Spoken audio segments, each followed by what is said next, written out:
هي الحلقات تحفظني بآيات من القرآن، هي الحلقات تملأني بحب المصطفى العدنان، هي الحلقات تحفظني بآيات من القرآن، هي الحلقات تملأني بحب المصطفى العدنان. وأخلص نيتي دوما لرب واحد ديان، بروح ملؤها طهر وقلب كله إيمان. أجمعني سلامة تياتي واتي بيكالي أجمعني أبدا. فيركلا يكفي فيركنا والله نياسان بالله نياسان كاللبا أكرا ما يفيو أتيما على كبو ما يكرسي كاللبا لا كاللي دويا ما في كنا كاللي كما دويا منما يكيباك يكاكي على لا نين كالين فالا نين كالي جمالا لا نين كالس أي نين كالي الله لا ولا يالين على كاي كالي فين فلان فلان وتفجريه ولا يالين أن سود دما 20 كو سود دما نيتاندي أما فو سوتاندي كو سود دما ميتاني أما فو ولا يالي العشر ولا كره كو سوتان ما مو فو يكو ولا يالين سود دما 20 سود دما نيتاندي أني ولا يالي العشر إنا فايو جو فو جوكرا تو منا وتكليني أي دو فو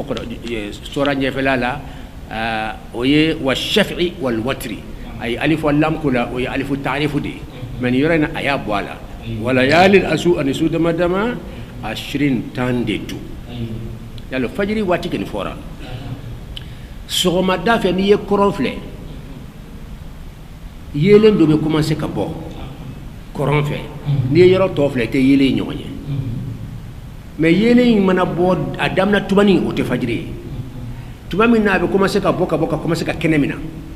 يا فامو ايباي اي كنمينا فو يور في نيا دان wodi fajiri damna la foka ta tle ko nun ko ni ka commencer ka bo o konna be de fajiri ni tle ko ni commencer ka bo dron fajiri timina ando na soma da ko an kan janto ko aw nyo bo wati na woy wati kere le ba de mo man ko wati be gashi no la ni ka tigni ika ala weli baw afi muso ki la kunu jona wala yede ka muso la kunu jona o ki ka jila be ike be fajiri mama ki ka salu ni kala batu ka kono ni ba fe ni malikiya o ka bo nyon kalama e ka pora de karantuma ale de wati ni be pora de karna kono aywa malikiya o bi jigin ki lame an kan jatu wajuli kun qur'ane karankunde jaman be yorom min sanu be yorom na mana fi ka baradamna me hal sa ebe sunu wala fajiri mo mawli e ka tafsir yemun nafa ala kalimani yadama wuli jama ika jama suratuma de wi ala o et nyayde hale mo mi an ka ke jama yere nyay sambe jama koroma ambo islam ya jama mbode ma an ka ke dina jama nyere dina sanu amun be sanu nyina ay to ka wuli fajiri fi kala wuli bani aw be sanu soro sisa la yi mo be fendo nyina ala fe e be to ka wuli fajiri ki disku concentrer ka ala wele ka jala fe be fenye fajiri ni wati to tegele ala yi kala law wala bi kalifa na gansa wala yalin an su dama 20 tanditu ba munna ala yi kali ni wati nono na parce que tle yere yele be commencer ka botu made wa andu ba kala ma yele ni ala ka sécurité tuma mi dibi be commencer ka bo tunu yele be bo o tuma yi wati kere lende tuma mi na dibi ba fokali be ta yele ba fokali be na bo o wati fajiri yan fan o ye wati kere lende liyata ahaba an-nas lil intishari wasa mo ki labbe dugu se jele kata halala nyini ka green kata barake do beta madrasa wala do beta école wala do beta aywa barake kata halala nyini ka green kata halala nyini o wati do fil لطلب الرزق ونشاط العمال في وقت الارتفاع أن ينفق الشايا وين ركا كرسلي دي تمامي تلبي كما سكا بوكا يلين أبي جي مغفر كلوكا تينيا دعاء كرسلي كه relation de be mondu harmadi on danfo ni nyonche aw nya bana tambe dukulu kan relation bani sangoloche parce que ambe de be mondu kelen kono donc ambe la jene en relation ban demani nyonche ni mi ba famu o ba famu ni mi ta famu ta famu tle botuma de e ka korsi bani fari be bo nyona o watiti jamana be kan so tle botuma kata miri fe o barake wati wode be sangala dunia fambe katimi wura fe baraka ora he bara jumai tumami tile ba ka commencer ka jigi ni ko tile ka jigini ko anya de no te tile jigini kuma tala an ken ba fo tile yele to fle o ye anya de nya bala be yele na an ba fo tile jigini to fle o ye anya de be yele na no te tumama ambe tile yele to le o te tile yele tile ka yele ni yede tumama ambe tile jigini to la ye o te tile ka jigini ye few memba jo ka temi parce que fam ka gele ala nan sera do mi qur'ana kono wa shamsi wa shamsu tajri li mustaqarrin laha dhalika taqdirul aziz al alim wala nan sera do mi na ñep ma mi fo ñi me ko rofo yi o ba kali jinga ko ali kala solo ani ko solo so la fa kile ko wati ma cer mo ka kele wala emploi du temps la ben o wati o ke do wati ay sere les mana karaya na fo kile ko wati aso bon sera donc le champ il lati o wati matière munun ka gelen fara jamanaw kan farafin jamanaw kan école la madrasaw la matière munun ka gelen o be ke soma da fere parce que fari kulo be fanga soro o watu la fari be bonyo na ko sebe mo water matière munun ka fege o bo bla ura felala tlebe yelen wati minna ani tlebe jigi wati minna ula haliyate kelenye ngo tle yeleni o yambe aw kuma nyonya haramadun hakili hakela ala kira anebutu me mo kuma nyonya yo ka hakele inya be mino bu kuma nyonya ka sore be minye jelena yelanite e be minye jigina jiginite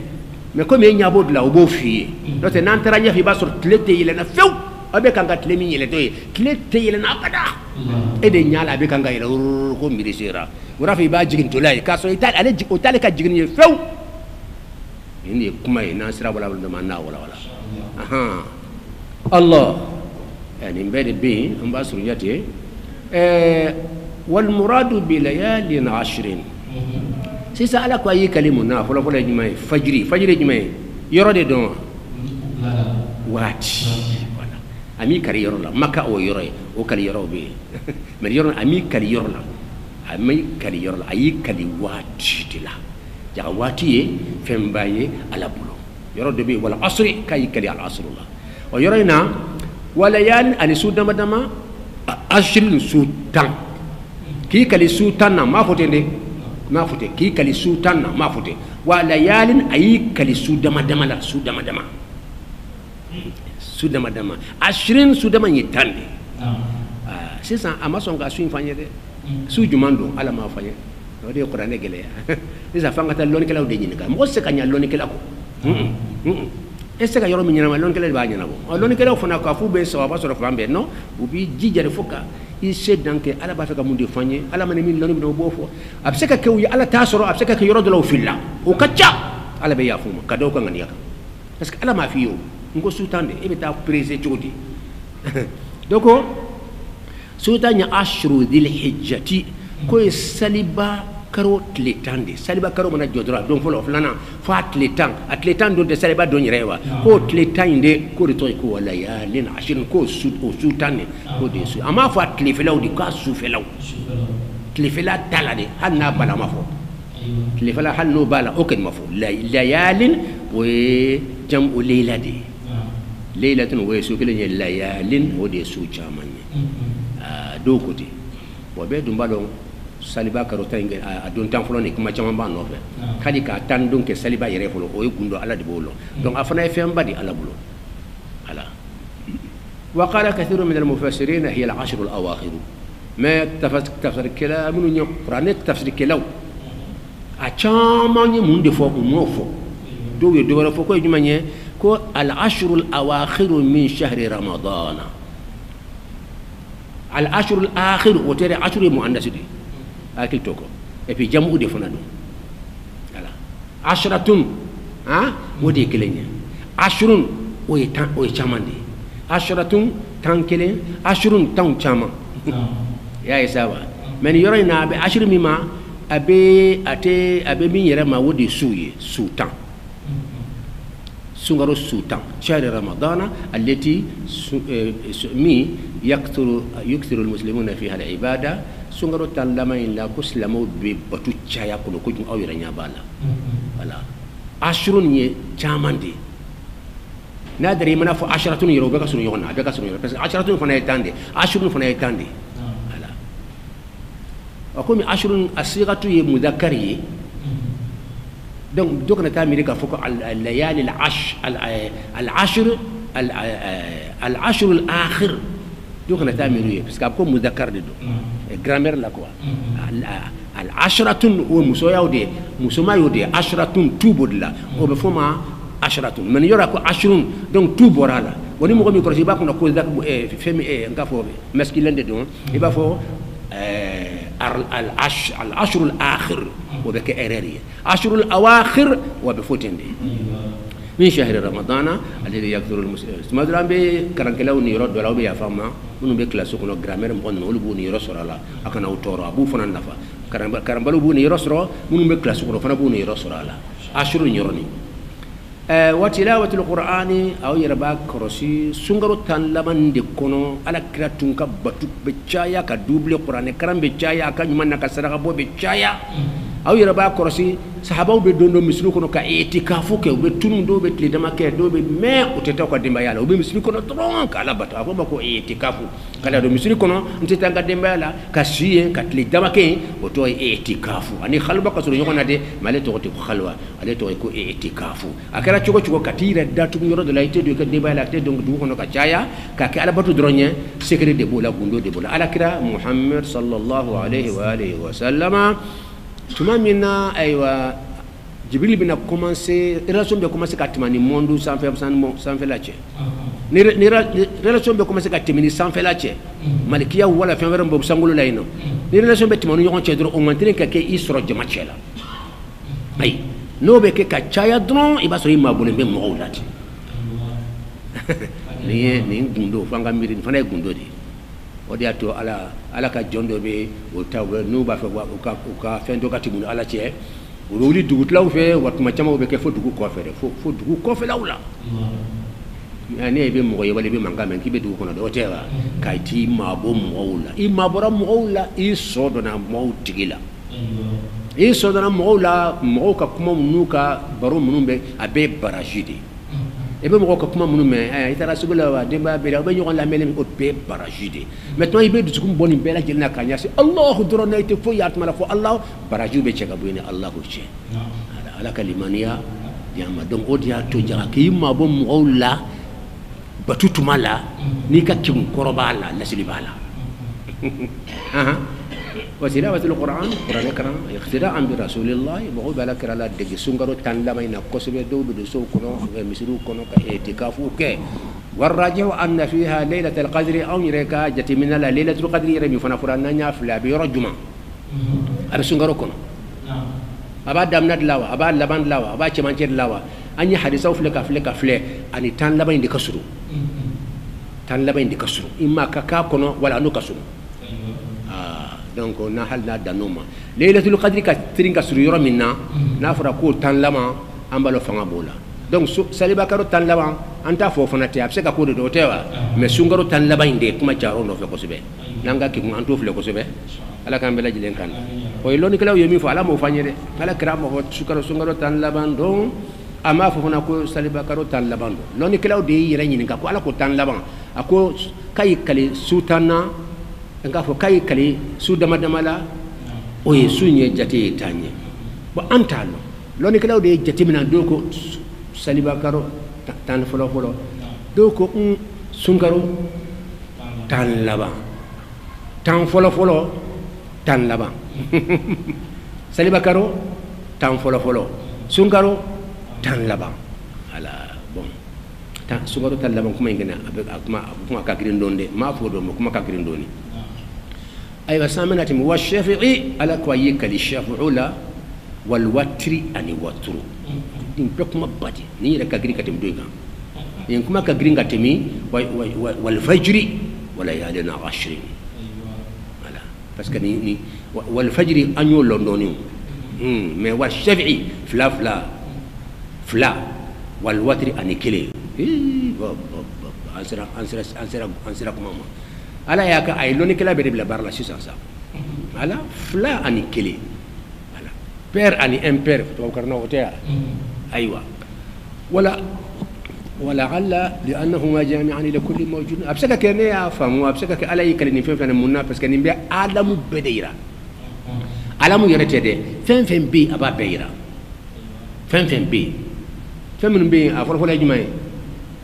فين من بي جماعة كجلا بي فين بي جماعة كجلا بي يا بيجونا كي شادي مسون نون كو فين كله جماعة بنو ككي وكجلا فين بي وتكجلا بي وجماعي الله بارك الله فيك حرام البيو دام فيهم تين كوري ما على كين وتين دام فيهم فنا بين وتين ما أفلا مين كين مين كجل كتبا بكو جماعي أو يلون شودي نو كلنده voilà ni de kuma ye wada to ambe classe de kuma ala ka ke muna ka gele hein parce que mondu tise ka ke abada na dlambaga tengo o te wuli fokata na wuli ay mondu ka bay remate hein dlambaga te o ye kalom piri donc fen dabara ka ke wodi ka gele dan fen parce que nale tunte dan fen te ke donc ale ka ke wodi ka gele ale ka ke wodi ato awnyira nale tunte mondu te sangulo te dugulo te foite wala to loni kila baw ba fo ala bako wajibul wujud o ba fo danfo mako mumkinul wujud an sera karan kala ko yoroma aw ni ro ka do ala doni wajibul wujud min ka ke c'est obligatoire wajibi do ka ke way kelembe de wojonye Allah bo danfo ka ke al arshi ka ke kursi ka ke sangulo ka ke dukulo ka ke harabadon ka ke o ma fo ko wajibi ko to ko mumkinul wujudi min be se ka ke aseka ke fana o yan tay aw be se ke nadir alayka wada nadir fana aw se ke parce que nadir tawda an tay be se ka ke de an be ma be se ka ke mais ala ta woy wajibi de parce que na te fo ita ke mais ala be se ka ke ka so fo ite ate fo ida akila jera de antara tawhid kono doni sura inka gri anga timi wa shafi'i la ilaha illa allah shafi'i te badra ide ma bade do ko allah kilinti alaywa ha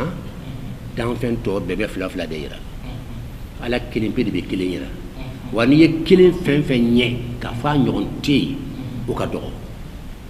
a nyon te degré la obsakake ma ñogon te qualité la ayu ka do wala ya fam fu ala kelimpe de be ayira jati la et puis a ñogon fana tu c'est à dire ka fu ala wero be o te mais est-ce que ala wero te ala wero te ala koro batu tabarete ya ah non mo do be kuru batula do be jo batula ah oh batu fembe wala te oh tinya yere minya abe mati abe kene ka mati aqiqala odi kuma ay ndrusibi ambe loni kene de kona batu fembe kene kan otewa abe kene de ka me haqiqala batu fen kelempe de dato Allah inma ilahukum ilahun wahidun aw ti ala kelimpidi qul huwa Allahu ahad كرو أكجري واحد وإلهكم إله واحد واحد على كلمة من أفو أحد أي هذا على مسؤول عارف لك أنا قرآنكم أحد كنيه الأحد الذي لا يقبل التجزؤ ولا التعدد أتسون التعدد كيف لا أنا كيف سباي تعدد كشايا هو أتسون دينا دوبه ويا على شايا katla ka fana nya fara yon katuguni ku be kilinya rattraper wantalo ha ko ala yesabaye mais ni ya saba fara nyon kan ka be kilinya donc ba fa ka kilinya de rattraper parce que kilinya ni yo bla drop na be lo haklima be bayla be ba no ala kilindi ati sof la yama hadi kallu ko na jom se ka foki kallu ko fla ba le kaso kallu ko kallu ko ko lu tigi fla aw ye jamana e jamana tigi fla ala kalimani adama aw ye lu ye ko lutigi fla aw ya yewa yoro fle atigi ye fla de aw yo ye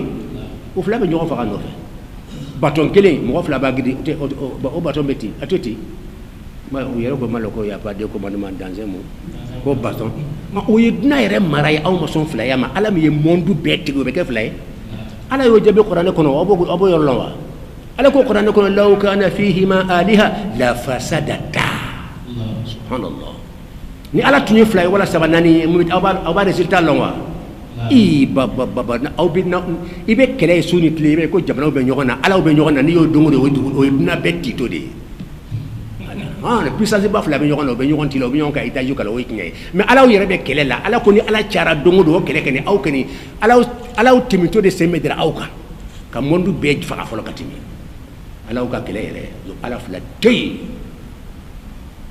tey mo do dilla ka bo fo Abidjan ou de Sorbonne Abidjan quartier de tomber ko Sorbonne ou be débat de bisunitli ala ka to débat ka chaya malila aya fo amin ala ka to islamia débat mais islamia débat de islamia ka débat aka chaya islamia ko fana Abidjan quartier de Beno yoro do ba to ko Sorbonne balo ya to chrétien bena dungo de islam bena dungo de recherche kala be ñon sura ibe ta yoro fala wati be o be ñon dajala dunata aborata ikapre ikalivrou dale ka bible dale qur'an dale o be debala sumanitli o yinna fa baru be ke jibana fen fekat abe tanye loni la mama sang fa ya ko ni debala ko do be sera mo no be sera mo balo min bi yera sutra tenya débat koro islamia ka débat koro jumanye kan tatu anga tatu ala taala ni bon dron kali gala ko dabla non débat koro anga ta qur'an bo kabla anga la ka sunna bo kabla mi fo na ba ko na ambata ambe ala tareta ede nyafo mais mi fo na maya ko na ambi tabla donc débat koro de kangata anga ta ala tata anga nyire timbla be du mbalo bien be kan nyire tawde fo be nyere la anga ta sere be nyire tawde ala ko atay qur'an islamia anyan tawde la benaka ton ye todo tay ka tonna il va faire que islamia nyuni ka buye et tra débat kay be lew parce que bu fi ka ton to be qur'an ko were tay folo ati ika ton ni be kan ka ko de islamia ni ma ke ita bita do ngodo kuma la question folo mi ya ira qur'an aka ton to ira qur'an ati subhanallah wa yawfa الإسلام إن الدين يرتني عند الله على يرى الإسلام فهمتوا يكون إسلامية أكثر كلام بيرتوا على الدين أتوش الدين بالله والله كافير ما سنة أوتي دين أوتي قرآن كله كاف أنتوا السنة مو أوتي أني السلفي أوتي أني الصوفي أوتي أني الطريقة أوتي أني أشيت قرآن كله أشيت مدام ولا قرآن كله من بي إن الدين عند الله الإسلام اليوم أكملت لكم دينكم وأتممت عليكم نعمتي ورضيت لكم الإسلام أكلم بي دين فراشين فلا كودي عليك ديني هذا ما دون يرتاو بلانكا دين يونيكا بوي كاوفو ou bien mankanda suntle fen no fa ci to qur'an ko ni ya fo be goyaw ya an ka goyaw ya ke ala en danga ci ñere fo na ma fantora la ibe ci ñere fo ni ka goyaw mo yi ka di ala o de ka gele ou bien mankam na sunit le tara yororo a suite ci ñay munna parce que ni diba kra do da fu ka ira qur'an ko na te ika ton to ta kono e di yad la yere ala min jigo to qur'an e min la yere ibe kan go do islamiano la atenya abe fiiri sallallahu alaihi muhammadin allah إن الدين عند الله الإسلام على الدين بادو سلامه دي فولو سلا دين مو دي فولو على جامب كاتم علي كافروكا متنيا فوي ام بيك لا كافرو ما دونغو دو بيزانسي مو دي او با فك سلامه فقا او با نتو دا توري دي كوم مين بي سوكونو نو بي يورو كللا اي كلي بغا مانا كسوكونو مو يي او كا جوغو يورو ما كاتم مي يورو جان est-ce que min be yoro jay bi rekoroso la njugu de kanu yar bi rekoroso min be sokono de ba kono ko bi demele ka so be kan kay lili tige silama de ka jugu dine mo de ka jugu dine ka timi di fembe la jelenka aya fa jugu dingi ay tafsir ambe anti bambide parce que ni kuma da ma forat ambe nanaiti ambe dine de kuna inna dina inda allah alislam e chugodi c'est kuma yima tuga ni mo fosano ani kuma mira voilà anko silama ka jugu dine mo ka jugu dine ma katimi hali dine jugu kan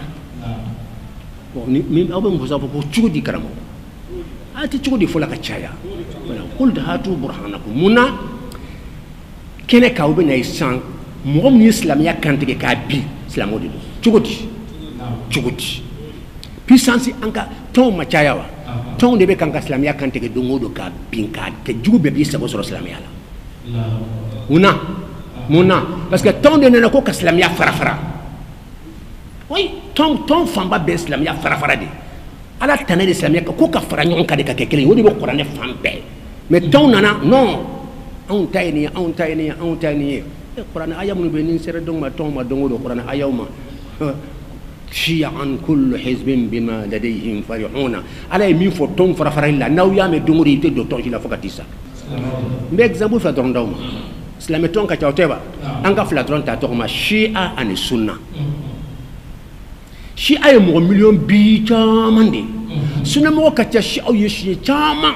ني فلاغ غان ساندرون ndere ba fawye ni flag dron ka fo sangan hey aya to nga sekan ko fe shi aw ko fo sunna mo ye hey an be ba lon ala ani ala chebe chugo na be min kela an ka shi a o to qur'ane kono kan ka tugo ko wa aw fana ko sunna o to qur'ane kono kan ka tugo ko aya to an kan tan jo an ka ta ala nyinga iye to juma ndambela an ka tugo ko ala ko qur'ane kono inna dina inda allahi alislam donc an be to de ko islamé an kan tan jo an ka fana ñon kan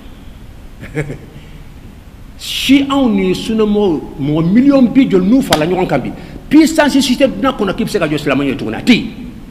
fladron ne ya fa aya ko ou ka farali wo de islamé ya fa mais islamé be komi comment fla de bala kelen to ko shi au kelen to ko sunna mo bi ne ka famiya jola bon kono be se ka panti wo di comment fla karle ngoy faut que même fla comment fla kana do kono la de ni comment fla do na kono la kono be pas mais comment do ko ambe yefe kono do ko ambe yefe ka islamé kelen to adam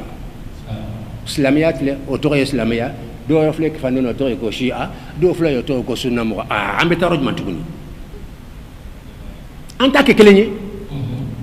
mu no to fara ñonka ma fleni ay mu no to fara ñonka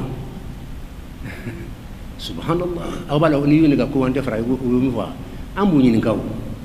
ko dugore he ni anti fara ñonka an fo le ñonko usulu dila kan ka fo ñonko te furu wi quand faut le mignon ko lasiri source de la quoi bon fo ñogo ñamene ka source la bende nga fo kata nawle ni bolo muso fo ñogo ñade don ko be ben quoi c'est-à-dire yiri ju sanno jur se ka ke flayo hein donc ni ju kra kala an fo la to yona jula ju ye an fo le mignon ju de la quoi wala e kuma ni famo c'est-à-dire yiri ju rete kele o yere kuma e kalu nye kene kan fo islamia de nan aw be islamia to daw yella o te men ko islamia de juye aw be ke bolo foro de akadaw ya mande e kada fo ko e source ye tuguni ay kuma famu de yan jabi ni ndela ngafana o jabi ni ndela ngo munna ton flainte au teto sodo nyona takrib o comme ko no ko parce que fo nyonya be jude la ko ni fo nyonya to be bolom so na ko te problème ta la yiri bulu de betan fe ko problème to la mais kanu ko fo nyonya te bolom so na de ka be juyer la yiri juyer te kele ni no ngo te tinyai juye islamia di ah au ka islamia ni ka islamia o ya bo nyona wa au ya ala jamfa na o de ko ju sursu fora ñon ko wala kuma ni famu ko sursu fora ñon ko islamia yere de farala an ka islamia anun ka islamia tekelenya aw ko ko do dina ko aw islamia ke fla islamia joliye waya ke joliye ani ko ju ke fora ñon ko islamia ke fla aw ta to ju nu fana ta ko ju donc fo ñon ya te ju la te ti ay ne ma soma bolo faraw to ni bolo faraw da o se ka be bolo fara do se ka fo do ma hay aw de be juina aw tala ye kalon tige bolo fara mtara ko rafa yefe yiri jula munun tara yefe munun tara sanfe yalo bolo fara do be yesi ka ta fudu ko di ake abeda jelembe ju kelende la donc aw be fani bala kelete ni yiri jude sara aw be besa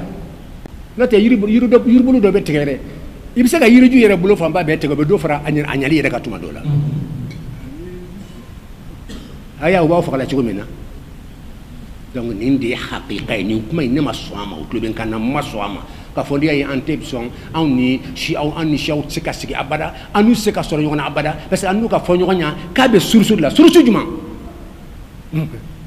ni sursu duru le fora qur'an e ala krafe arkan islamia kloma ala kra duru dron defo mbalo yi kuma fam o juma yi ashhadu an la ilaha illallah wa ashhadu anna muhammadan rasulullah وإقام الصلاة وإيتاء الزكاة وصوم رمضان وحج البيت على كره تلما دورين ديفو وبيتني كما كلا بناو على كره تلما دور ديفو الشيعة أن السنة أن الصوفي أو بك على تكلنيوا أو كتير تكلنيوا أو كقرآن تكلنيوا أو كدينة أو كنياسين يرو قرآن في كلم بتيوا سلاميات تلما دورين أو بما جولاوا أو بتنجا بارك نايوا وسلام يا أفراد يوم كاو سورسو يا أفراد يوم كابا أو بنا سورسو برد دلاو يريه أبي فما كو أصول مختلف فيها عندهم أصول مختلف فيها الشيعة يرون أصلا وعلماء السنة لا يعترفون بأن هذا أصل وللسنة أصل لا يعترف علماء الشيعة بأنه أصل أصول مختلف فيها وتأصلية كل أصل فيه اختلاف فليس باصل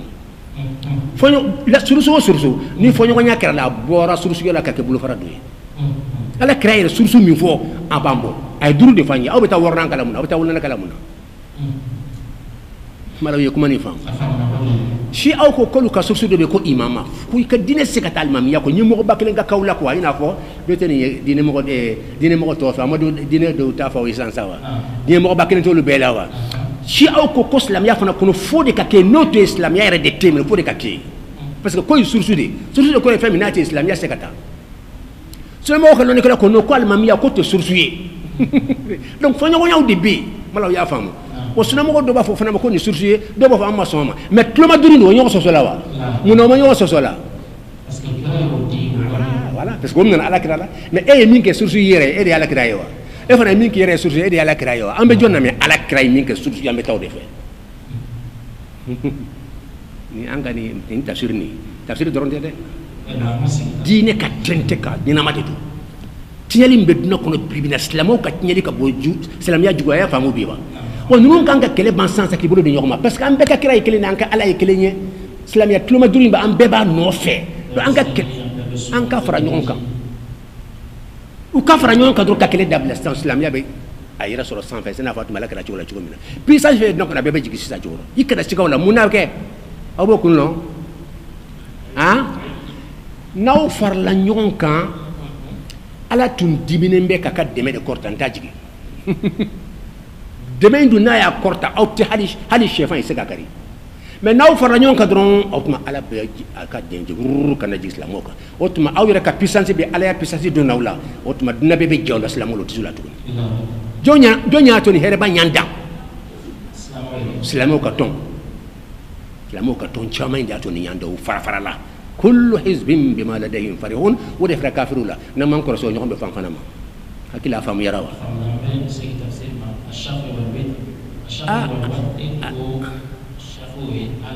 شافو او be ala ya yira men nanye kuma do dale usay lo de aw kan kay ni kali ke sam pour que munde yam bali kabbe aw bokun lo fana kan ka lo ya usay kana korti ngache ale be korte la tafsir de no fin de be nabe ke solution bay dunia yere de kono ni kuma insano ni solution ba de duna be akele fle ni Iraq afle Yaman islamo de madame nyon fagala ala kira tanado islamé fla ka nyon faga ala kira to fi abada donc muno be nyon fagala o ba kun lo parce que minu yi chesri fo ka nyemo ya bo islamé la o yi nya si fon folo mina bo longwa quand ka wuli kan jo an kan ka nafro nan ka puissance nan ka loni nan ka politique nan ka fem bebe silamaw kana bentu fo ka tadna wuli abana nu benna dran torala indi plan B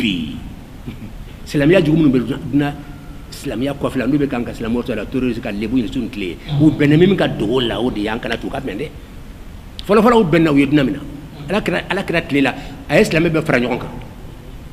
fa puissance dina ko ni mutu islamia bo Abu Bakr tlela Ousmane tlela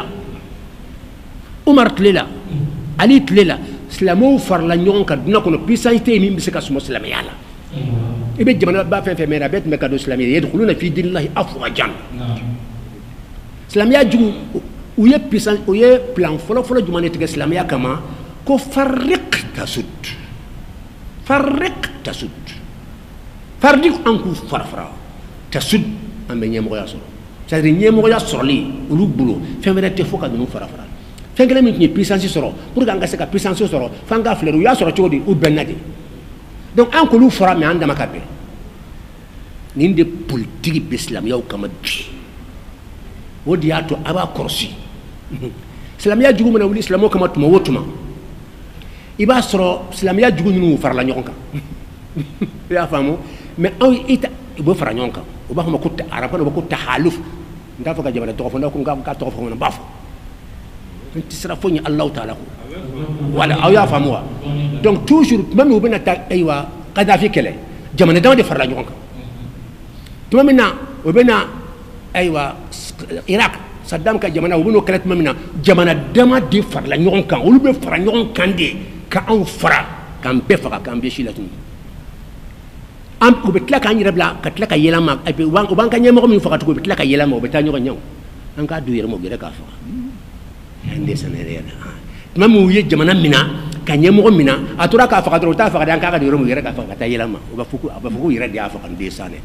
n'i y'a ye anw sera k'a faga an k'aw de y'a fanga dɔgɔya jɔn y'a faga aw yɛrɛ de y'a faga aw de ye fagabaga ye aw ye jɔn faga silamɛ jamana don o ɲɛmɔgɔ nin dusukasi ka bon n bɛ fɛn kalama sisan n'i y'a fɔ a kasiko de don Kadafi ka jamana la ilaha illallah Kadafi Afrique silamɛw se k'a ɲɔgɔn sɔrɔ fo ka taa dunan wuli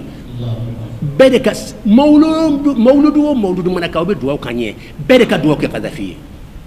ne ka nin bolo mɔgɔ o mɔgɔ n'i bɛ mawuludi hakɛ lɔn mawuludi kɛnɛ o kɛnɛ bɛɛ ka dugawu kɛ Kadafi ale de mawuludu bɔ kɛrɛfɛla la k'a bɔ ko jamana kelen y'a kɛ ka jamana joli joli wele ka taa kɛ san dɔ la a ye mɔgɔw ka bɔ dunan fan bɛɛ ka taa n yɛrɛ ka Mali la yan Tombouctou yan Sénégal président nana bɔra fan bɛɛ ka na ɲɔgɔn sɔrɔ yen ka mawuludi kɛ monde ko ye farafinna an bɛ nagasi min kɔnɔ ni faraju bɛ kan ka tulonkan na kan kɛ jɔn ye k'an tɔgɔ da ko la ilaha illallah jawi'i kalbaka yatba'aka occidentaux ka plan de ye nin ye ko wulu ninnu u b'an tɔgɔ da ko aw b'a kalama fɔlɔ wa an ka ɲɛmɔgɔ fanba an ka ɲɛmɔgɔ fan Afrique yan a ɲɛmɔgɔ fanba bɛɛ ye farajɛw bolo wulu de ye u t'a fɔ an ɲɛna de wulu don u b'an minɛ cogo min wulu yɛrɛ ka fisa ɲɛ wula cogo la parce que mɔgɔ bɛ hinɛ i ka wulu la tuma dɔ la mais ninnu tɛ hinɛ an na abada fɛn fɛn b'an nagasi u b'o de kɛ e k'a filɛ bani la ilaha illallah ala ka bɛɛ lajɛlen kan da nin de bɛ yen Kadafi a nan'i jɔ k'a bɛ Afrique jɛrɛ ka bɔ jɔnya la masacɛ fɔlɔfɔlɔ min ye nin kɛ dunan kɔnɔ a b'a tɔgɔ ta fo ka taa dunan wuli ko Afrique bɛ jɔnya min na occidentaux bolo ko a sera sa an ɲa ka yɛlɛ sa an ka n yɛrɛ ta an ka wari bɔ an yɛrɛ k'an ka wari bɔ an yɛrɛ ye an k'an ka usines dilan an yɛrɛ ye an ka se k'an yɛrɛ ta an fana tɔgɔ ka bɔ dunan bɛɛ k'an ɲɛ ko u fana yira cogo min na hali ne min y'a fɔ sisan n'u kɔlɔsi i b'a sɔrɔ u ye note k'i k'a sa k'i tɔgɔ da ko terroriste n'i ye nin kɛ dɔrɔn u b'a fɔ attention mɔgɔ dɔ commencera ka sɔmi an na bon mɔgɔ n'u sɔmina i kan ka kɛlɛ cogo min u y'a plan bɛɛ dɛ mafiyaw b'u bolo u bɛ fɛnjugu fasɔn bɛɛ kɛ c'est à dire limaniya dɔrɔn de b'a to an bɛ farinya kan nin fɔ n'o tɛ karamɔgɔ caman bɛ yen u b'a la u tɛ se k'a fɔ parce que u tulo bɛ bɛɛ la n'u ye min k'a fɔ i kɔni sɔmina an na e bɛ si la tuguni u b'o sira dama ala dun y'a se k'u ye nka an b'a fɔ ye Allahu akbar bismi Allahi Allahu akbar وقدمنا إلى ما عملوا من عمل فجعلناه هباء منثورا فلم تقتلوهم على دي بفعليك كوي أو تكوي فلم تقتلوهم ولكن الله قتلهم وما رميت إذ رميت ولكن الله رمى إن تنصروا الله ينصركم ولا ينصرن الله من ينصره يعني موتني كركاس جرسا أم بعد بدفو بدفو نندي بي أو yang ka wulu de jawi kalba ka ko bli ka wulu la yanu kan ka wulu mi ga wona wa ay an ka tumina ay fonne ba ko aywa ko kana coloniser coloniser encore akoro te fola ka cha ni kan ka fo mo sunti coloniser encore de minye ambe bwanka jamana ka kata biu ka terroriste ya min ka bo terroriste be na ko de ni mu ta fu yirama ndesane u yan fa ko ka b'i ka jamana kan ka taa don sɔrɔ a ka jamana kan ka u mara k'an mamacɛw mara k'an faw mara k'an kɛ jɔnw ye a livre de bɛ n bolo i bɛna farafinw ye n den sanna ye a lagalagatɔ da jibo bɛ tile ka dɔnni la n kunna a bɛ ala i bɛ marifa ye cɛ kunkolo la a b'a ka mobili façon kɔnɔ ndeysaan doni baa nga mama cɛw kunkolo kɔrɔ u bɛ taa dugu ni dugu k'an kɛ jɔn ye an yɛrɛ ka jamana kan farajɛ b'an cɛla b'an mara la k'a sɔrɔ cɛfarinw tun b'an bolo yan nɔ Babembaw Samoriw n'a ɲɔgɔnnaw Umaru Futi n'a ɲɔgɔnnaw cɛfarin caman tɛ se ka bɛɛ tɔgɔ fɔ o man ca ba u b'a la u tɛ s'u la fana mais u ye mun de kɛ k'an ka ɲɛmɔgɔ ninnu fara u fara cogo di u b'aw bila ɲɔgɔn na u bɛ tila ka taa e fɛ k'a fɔ i ma ye an ɲɛ b'a la e de ye tiɲɛtigi ye nin don in b'a fɛ k'i ka masaya bosi ka sɔrɔ yala an ɲɛ b'a la e de ye tiɲɛtigi ye bon an b'i dɛmɛ ni kɛlɛminan ye a tɛ s'u la i b'a si la tunu u bɛ kɛlɛminan caman d'e ma aw bɛ kɛlɛ e bɛ don si la tunu n'aw ye ɲɔgɔn si la tunu ka ban a tɔ ni mana to u bɛ na an tun ye de dɛmɛ mais comme i y'i balima tɔw faga donc e kɔni e b'an bolo yan sa u bɛ n'i kan bisi a bɛ tan de koyi ko in bɛ tan de nin de ye kisɛ ye fardik an ka ɲɛmɔgɔw fara u ka cɛfarin ninnu an t'u la an kana jɔn ma dɛ mais an k'u fara k'u dama bila ɲɔgɔn na o de y'a to i b'an ka ɲɛmɔgɔ sɔrɔ u ye dama ye kɛlɛ kɛ an yɛrɛ ka jamana ɲɛmɔgɔ dama tun bɛ kɛlɛ kɛ fɔlɔ ka ɲɔgɔn si la tunu awa nin de y'a kunya donc nin de ja tuma min na u y'an coloniser donc k'an ka jamana sanu n'a a fɛn fanba bɛɛ bɔ ka taa n'a ye ndeysaan ka tila tuguni k'an ka cɛkɔrɔbaw kɛ sɔrɔlasiw ye u ka t'u yɛrɛ di ka fagali kɛ k'olu ka jamana i ka fagali k'i yɛrɛ di fagali ma bɔn ma k'olu ka jamana kisi k'i yɛrɛ ka jamana kisi tɛ dɛ ka t'i yɛrɛ di fagali ma ka olu ka jamana kisi a ye histoire filɛ dɔn dɛ nin kumaba de bɛ bi dɛ an bɛ to yan dekun na an tɛ bɔ yan bi dɛ n ka cɛ an bɛ dekun na bi bon e bɛ n dɛmɛ parce que aw b'a kalama ka tɛmɛ an kan olu ye français kalannaw ye ni n filila i bɛ se ka n dɛmɛ ni yɔrɔ minnu ye Ala k'an bɛɛ lajɛlen kan da Allah nin de bɛ yen an ka cɛkɔrɔbaw fanba bɛɛ sara wali jamana de défense tali kama a yɛrɛ ka jamana ci pourquoi o ye kelen ye bon tuma min na Ala y'a kɛ Ala ka hinɛ bɛ na o n'i ye tɔɲɔli kɛ ka tɔɲɔli kɛ don Ala ka hinɛ bɛ na an ka jamana ɲɛmɔgɔ lamana k'a jateminɛ an n'an ka fugariya cogo cogo an kɔni man kan k'an si kɛ jɔnya kɔni kɔnɔ an ye danbe b'an na n'an bɛ sa an ka sa mais an ka ninnu bɔ an da la n'a hali n'an bɛɛ bɛ sa donc haraka tahrir fɛn de ko haraka tahririya an bɛna jamana cogo di aw b'a cogo di français la ka jamana hɔrɔnya voilà an bɛna an ka indépendance ta o kɔrɔ an bɛna n yɛrɛ ta ka bɔ ni jɔnya in kɔnɔ hali n'an bɛɛ bɛ sa hali n'aw b'an bɛɛ faga an kɔni b'aw ban da la donc cɛfarinw wulila fan bɛɛ an ka karamɔgɔbaw dɔw bɛ yen n ka cɛw donna haliwabaw kɔnɔ o senw de fɛ bi karamɔgɔ kɔni n'i y'a ye haliwa la dɔrɔn n ka cɛ dɔ kama ni n dɛmɛ ka nin fila in sɔrɔ dɔrɔn n bɛ miliyɔn 100 d'i ma a don ko n y'o de mais n bɛ don jamana ka kisi n bɛ don silamɛya ka fanga sɔrɔ o haliwa ka dɔgɔ bi ninnu tun bɛ don haliwa de kama Umaru Futi b'o la kuntalakaw tun b'o la bon ayiwa karamɔgɔ caman donna so kɔnɔ ka Ala sɛbɛkɔrɔ wele Ala ye dugawu jaabi u wulila k'i jɔ ni puissance tigi ninnu ye kɛlɛminɛn façon b'u bolo bon façon caman b'u bolo min t'an bolo an tɛ dɔwɛrɛ lɔn pamuru dɔrɔn tali kɔ min bɛ tɔɔrɔ jan ka kisɛ fili ma ani pamuru bɛ jɔn ka jugu nin ma est ce que ka pamuru ta est ce que ka fagali kɛ pamuru f'i ka taa tigi sɔrɔ f'a ka place la k'a sɔgɔ tɛ wa min bɛ tɔɔrɔ jan k'a t'i la po k'i bɔ k'i faga de e bɛ se k'i jɔ ɲɛ mais wulila k'i jɔ ɲɛ kak a sera yɔrɔ dɔ la a bɛɛ borila borili kɔrɔ jumɛn i ye jamana bila ni jamana min sera k'i taw gɛn ka b'i da la k'o ye indépendance sɔrɔ ni min sera k'i taw gɛn ka b'i da la o tɔgɔ ye k'o ye indépendance sɔrɔ o b'o la k'a y'a yɛrɛ ta tun bɛ jɔnya kɔnɔ k'a sera k'a yɛrɛ ta sisan o taalen o taara mun kɛ o b'o lɔn hali ni n y'o filɛ sisan aw tun b'a fɔ hali tun ka tun o ka fisa o fana ye tuguni o taara min ka na ka to o yɔrɔ la n'o fɔra sisan aw b'a fɔ hali tun ka to an da la ye o ka fisa o fana ye o taara mun kɛ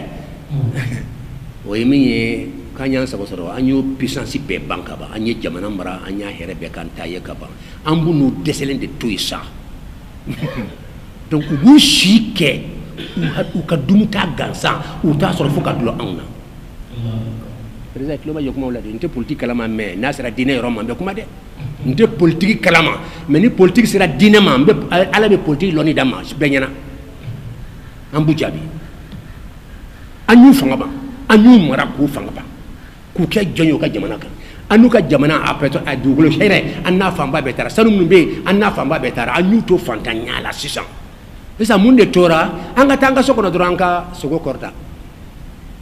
wuluw de don koyi ni kɛlen ko wulu ka tugu i kɔ wa sogo yira la o de fola an ko fanta kalama o de fola ko jawwi kalbaka o mangen ka bu dalawa o ta kalama amana marami law ko jugo fola tay jawwi kalbaka anyi ko ngobla wala ka bang jawwi kalbaka anyi ko ngobla wala o bu shike ko ngola fenfe ba to bu yira tamba dabetu yatiba akambe donga sogo yira la don o betu kanko juru fenfe be do nanna abeye ka sogo yira la de anyani juru de malila abeye ka sogo yira la de anga jamana wula kata de ma nyunu fe ubadi abeye sogo inde ibe nawo e ma ngenwa aw be nan soro ya an ka kanka molo ya kata nsegre tundi parce que ande yuge mo kono ibi shi kay duloni ma awna donc ma baby afrique masacho do soro ku betala jamana do kande o beta de menyini an ka wote ma sera amusa kaw an betani donc aw faw shi kaw duloni ma awna an baw fantanya fo ka tawsa asira yo do lambina aw ka ala ke flay aw ka ala mbi mi ambina aw kanka amina ko alay o bi o di abilibili sa nan soro de ma do non sono de ma andu mo sira kande nindi kuma jawi kalbaka ko ngoblay ka wulula yatba'aka dron abituko ala nindi kuma yi bo ambu ka ushike fantanya la ambu plan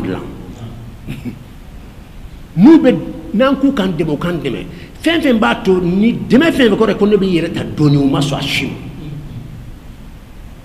no tena for an fe bibina ka fo an ka basan gansan e ala an be basan munun do an ka jamana kan e ala ayan aw ko kaw ma on deme la de kaw be hinana o tewa parce que an yanka mo chobla kaw de ma ko ka jamana bo bolola ayan deme dron an be basan min aw ma ko te basan na aw te basan do an de be basan do nya ayan deme basan lanci ko ka dama an ka lan refe an ka senan kana ta dlo mo werela hali sini umma son ko batan ko ni basan bora holande de ni mbora yefe aw te son kan yere karada no tambe nan yere ta Allah ami musuno wala ni mo yabe ete basan do aw bani loniche aw ka ban deme parce que anyo fantaunde mais ayan deme ambe basamin dansando non anka basambe o benanga koro de sanya ante wari mnongwa o beta o double bi joli o beno de nanne basankola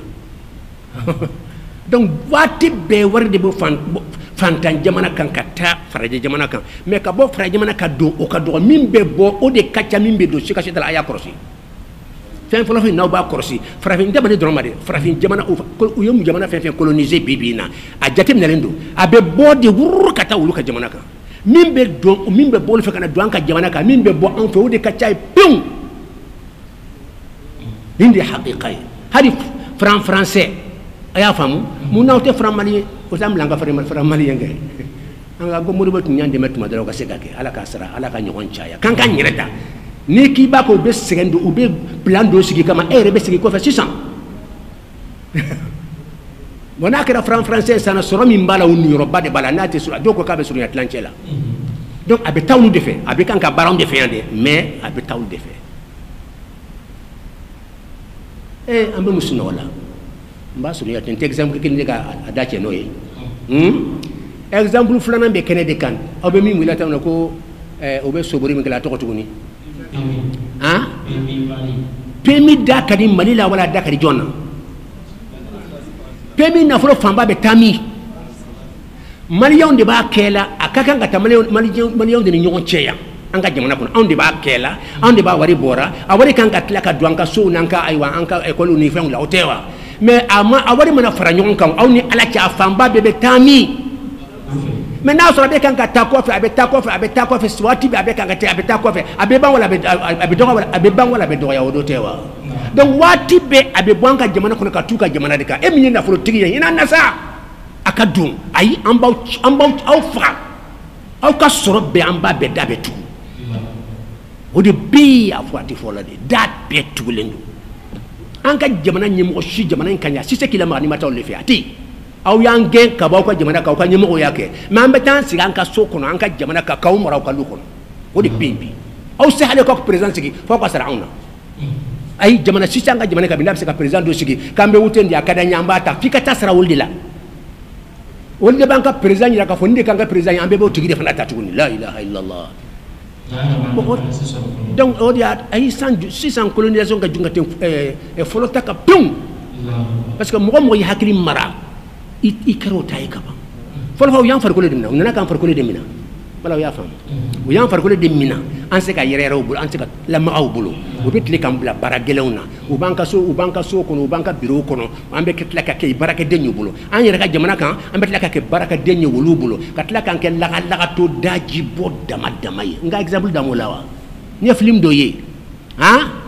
tubabu chebe kan ka farafum bla barala ndesalo be kan ka woshilem babe fu hina be mo mina a dumi kuma sera ay munde ke ako boy pi ay baraka he e pin tato fle sanon ben na nyakse fla bla ka ufle nya bawla ha ni miyo baraka do itorala ay mun ke ka nuti bla nya ko bla ay nyakse fla yewa nya baw bela ha doron ka tana yere nalo man nu be ka nu baraka ba nyakse fla nya bana u be barala soni clé nu ko ko taw i nya bana u be barala ndesane ba fle laga to daji bawti vraiment kuma kan ka kening aya fo karamo ka do karamo be lu be lokati ne kan wallahi akacha fuka tamati parce que ne te fornante politique la karamo be lokati ne ka akacha aya ka ke ala yu ka nya fo mo yu kan yoro fo mo yi anya ka yele doni an kan nya bo nu fe fuka tansa u tan fe u tan ka dine fe u de be kan kan na kasi fuka tan do an lawli amban si to na kasi kono u ta fa an ka yele adanye sanu manga dukolo jukolo u tan tayewa ay nan demi abochugo la foka taduna bulutake ay nan an demi an ka sanu bochugo la an bat lance be dawmo o teso foka taduna wuli an yira ka saka nyireta o teso ma abada kuma fleni ha chogo di don ambe na bo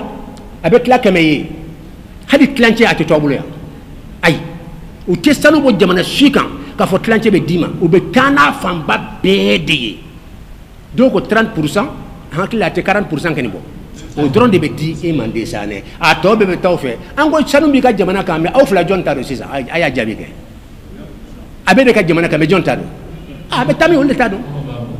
donc antanya ile kan be jatemina ni nyugo chaman de be ta jatemina ni mouvement de be politique do de be bouchi ke fantanyala o do ni be awna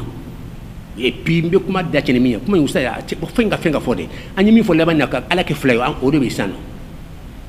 an ko président ma ka ala ke flayo san anka ala to ko Allah ala fulana kene ka wajonye o yuku yereye o yoke ci ko bolon o ye code daile o yanga code flé anga code so ka code dibaya be mara code minye o ye qur'ani aya chamani ala tabbe fenfenye kelen fula saba nani duru ala ko taw yere yaye ko bon aw ka jamana nyemo aya fo jamana dembe ala tay aya toy aw ka to antala wan sona ka to dala fona a wotira sandra aywa anka député tumba fe ka ala tabla ka tu dala wode ko yeni ala ni ala taye ka fo ala tafle mbena ala tabla karsa kama aw fla joyi ka ala ne ta fo de mbaw yere ni ka ala tafle no ambo bla num takama aw fla joyi ala wodi ka ala ya allah taala ka kuma kam bla momo kama ala bodi ka ala kon kunturu qur'an aya fle qur'an aya ka foni kiti be uyaye ko ka wuli ko ko lutake anga jamana nyemo wo sonat madlo ku bi ala tawdi ka boye ku ba tonu tala jonni ala ma ke flay mais muna karam ko tani fo wati be nyaka se kalon amen wala la haralo be ki dete ka fo be nya fo nya chaman be nya bala be kelen be ki de tiami ni ya fo itala o de be fo la nya fo tiami ni ya fo danger bala be be de na o danger ala ka balawsi ma o danger haramaden ka barashi ma o danger juma ka girin ite ala ite ko ala taala ala ko qur'an kono inna akhdahu alimun shadid wa kadhalika akhdhu rabbika idha akhadha alqura wa hiya zalima inna akhdahu alimun shadid sadaqallahu alazim هي الحلقات تحفظني بآيات من القرآن هي الحلقات تملأني بحب المصطفى العدنان هي الحلقات تحفظني بآيات من القرآن هي الحلقات تملأني بحب المصطفى العدنان وأخلص نيتي دوما لرب واحد ديان بروح ملؤها طهر وقلب كله إيمان